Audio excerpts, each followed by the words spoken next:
Salut à tous, donc on va voir dans ce petit tuto comment réaliser ce genre d'image, donc les filets d'étoiles, et aussi une petite vidéo avec les étoiles qui tournent, hein. Voilà un petit exemple, donc voilà encore un autre, et puis le dernier, voilà toujours sous le même principe, hein. Donc on voit bien l'étoile polaire au centre, et les étoiles qui tournent autour. Donc on va voir de la prise de vue, donc le réglage de l'appareil photo. Ensuite un petit logiciel gratuit qui s'appelle StarMax pour compiler les images. Et puis un autre logiciel pour,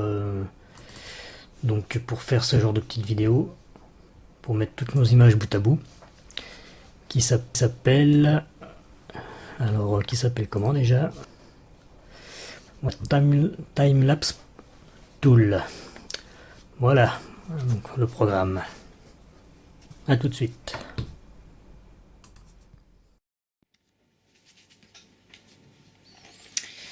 Donc on va regarder un petit peu le matériel qu'on utilise pour faire ce genre de photos. Donc moi perso j'ai un boîtier Canon 7D avec un objectif 10-20, donc que j'utilise pour ce genre de photos entre 10 et 14, hein. Donc le réglage sur l'infini. Ensuite l'autofocus que je laisse en manuel. Voilà. Donc pour les réglages de l'appareil, voilà. Donc je suis en manuel. Un temps de pause d'environ 30 secondes, ça va dépendre, entre 20 et 30 secondes, si les nuits sont claires ou pas. Donc ensuite l'ouverture au maximum, donc là quand je suis à 10, je suis à F4 maxi. Et ensuite pour les ISO, donc ça va dépendre aussi de la luminosité. Donc on va faire varier le temps de pause avec les ISO pour essayer d'avoir les ISO le moins haut possible. Donc ça va varier entre 1000 et 640 en général.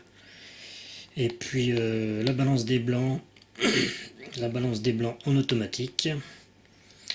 De toute façon, toutes mes photos sont reprises ensuite sur Lightroom. Donc je fais des fichiers RAW, hein, donc un fichier RAW. Et puis voilà pour les réglages. Donc ensuite on va pas s'amuser à faire 300 photos donc à la main en déclenchant sur le bouton. Donc moi ce que je fais, j'ai deux solutions. La première, donc je branche une télécommande filaire avec un intervallomètre. Donc qu'est-ce que c'est que cette bête? Donc c'est une télécommande que j'ai trouvée sur eBay, hein, donc pas très cher, qui a plusieurs fonctions. Donc moi je me sers de la fonction intervallomètre, donc qui est indiqué INT. Donc avec le bouton mode, je vais chercher voilà l'intervallomètre. Donc je sais que si je fais une photo avec un temps de pause de 30 secondes, je vais laisser le temps à l'appareil photo de digérer la photo prise. Donc je mets un intervalle de 35 secondes, ce qui veut dire que voilà, avec mon bouton là je fais mon réglage ici, hein. Donc voilà, je mets 35 secondes. J'appuie, ouais, 36 on va dire, c'est pas très grave. Voilà. Et je démarre avec le bouton Start Stop. Hop là, voilà. Et donc quand j'appuie en même temps sur mon appareil photo, donc en même temps que je fais Start Stop, comme ça il lui démarre en même temps et toutes les 35 secondes je vais faire une photo. Donc ensuite si je mets 0 au nombre de photos qu'il me demande, bon, en fait il va faire les photos jusqu'à ce que ma carte soit pleine. Donc voilà, j'arrête, hein. Donc ça c'est la première solution. La deuxième, c'est avec le logiciel ES Utility, donc qui est livré normalement avec l'appareil photo. Donc je vais brancher mon appareil sur mon petit netbook en USB. Donc voilà le logiciel. Je vais essayer de poser l'appareil, ouais, ça va faire trop de dégâts. Et donc ce qu'on peut faire, c'est voir directement, moins, on a un intervallomètre qui se trouve ici. Donc on peut aussi lui dire de nous faire une photo toutes les 35 secondes comme j'ai fait tout à l'heure. Donc on voit bien ici. Voilà, toutes les 35 secondes. Là j'ai mis 500 images, mais bon, 500 images. Et ensuite on fait démarrer.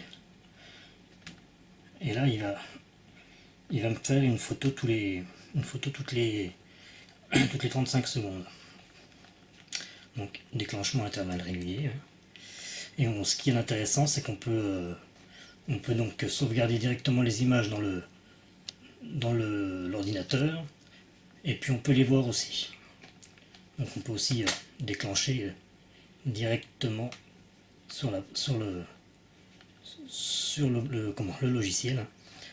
Donc c'est vraiment intéressant. On peut faire tous nos réglages aussi.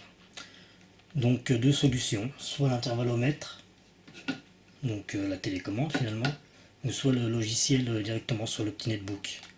Moi j'ai pris un petit netbook parce que le temps de batterie est assez long. On peut avoir entre 9 et 10 heures d'autonomie. Donc voilà. Voilà pour le matériel.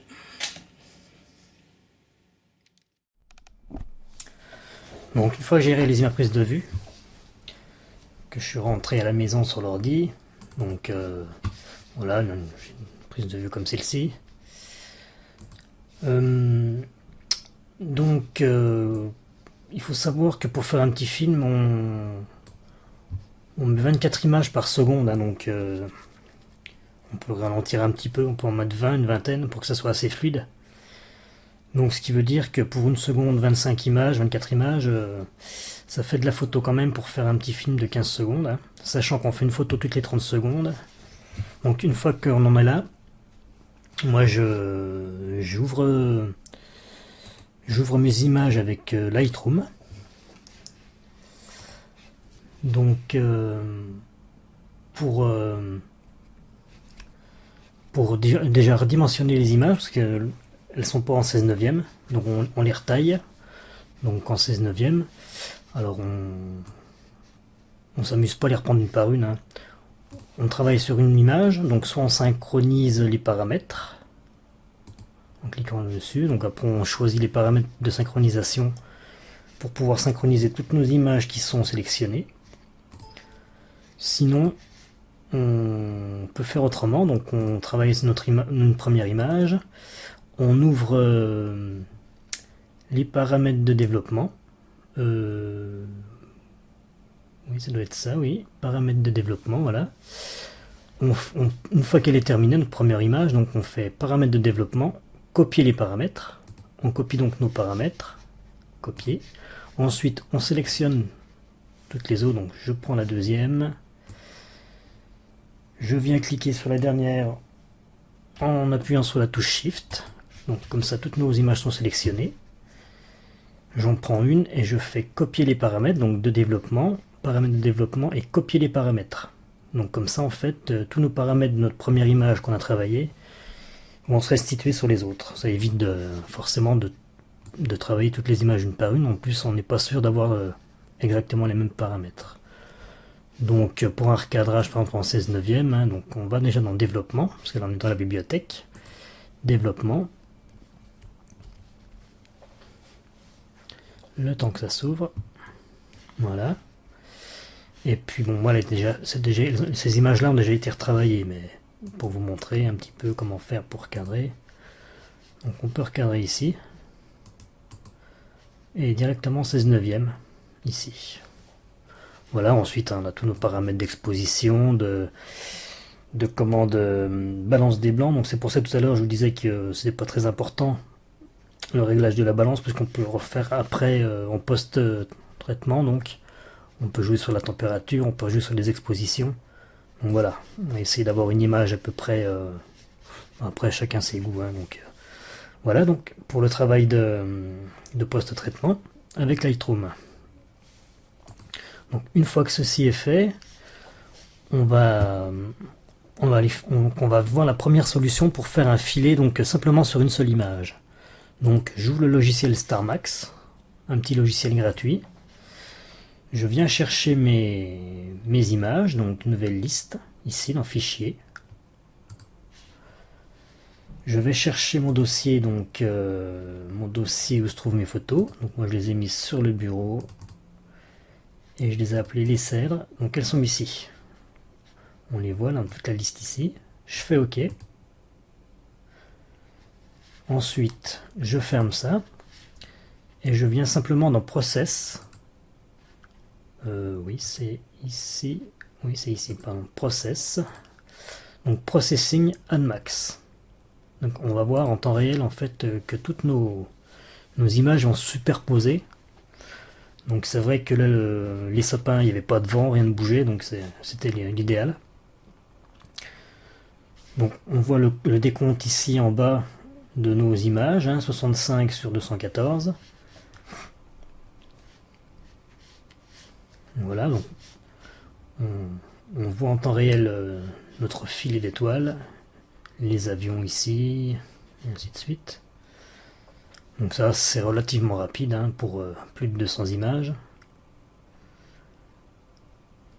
Voilà.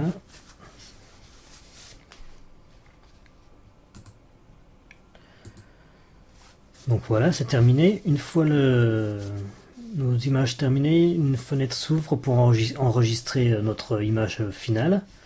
Donc on l'appelle filet cèdre. Voilà. Et on l'enregistre donc dans le dossier. Moi je vais l'enregistrer dans le dossier où il y avait toutes nos images de tout à l'heure. J'enregistre. Voilà, c'est terminé. Donc je vais retrouver mon image ici. Donc voilà, c'est quand même pas mal.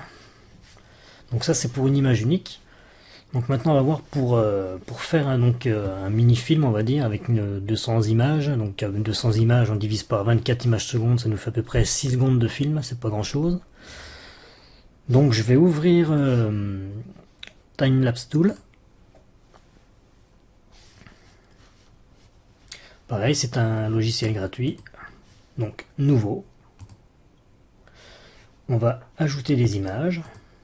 Donc je vais aller chercher mes images des cèdres de tout à l'heure, qui se trouvent dans Bureau, cèdre. Donc je vais éviter de prendre l'image que j'ai rajoutée en plus, qui se trouve où? Bon bah apparemment elle n'est pas là.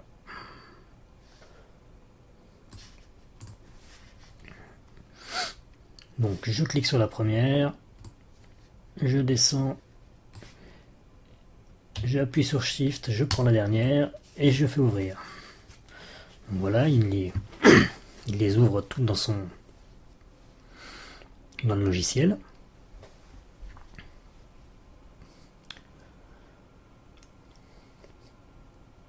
Voilà.